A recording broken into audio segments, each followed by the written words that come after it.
Jindal's sure, his popularity is at 37%, and I believe closer to 30%. So hopefully that woke him up.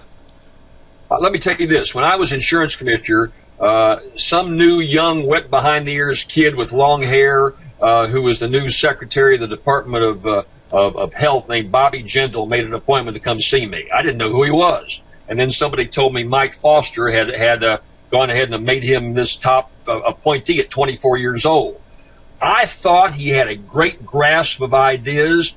I'll tell you, when Bobby Jindal gets a hold of an issue and takes it on and pushes all of his aides aside and concentrates on it, he's as good as there is in this state. Look, there's no question, at least in my mind, and I've said this a million times, that I don't know of any one person that could have been as good of a governor, who had as much potential as being just an incredible governor than Bobby Jindal. I think he has wasted that opportunity.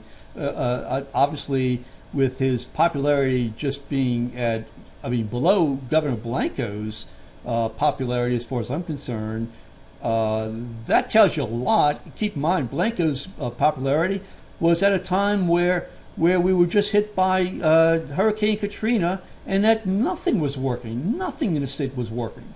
So, what does it tell you? It tells you, I believe, that people have decided that, wait a minute, this guy, better get on it, or else he's not gonna be able to do anything. Well, I hope we've seen that change in the last few so. weeks. And what you're right, you hit it right on the head, Steve. What we're trying to do is get over this money hurdle. If they can just find a way to fund charter schools and fund this voucher program, I think they ought to shut down the session and go home and then just get through the next year. Just bide a little time to get through the next year. Forget all this other stuff about your six-gun into the restaurant and all these other ideas that, quite frankly, don't directly affect our lives. Deal with the finances and shut it down. And I think that's what a lot of legislators like to do, but it's going to take the governor to make it all work. And I think there's a little light at the end of the tunnel where he just might be saying, hey, maybe I kind of let this thing get away from me. Now can he recoup in the few weeks we have left in the legislative session? Well, let's hope so. Again, I think he's a decent guy. I really do mean that. I think the talent is there. Everybody agrees, to that point. How he's at 30% is just a testimony that he has not delivered on what he said he was going to do, or to be who he said he was going to be.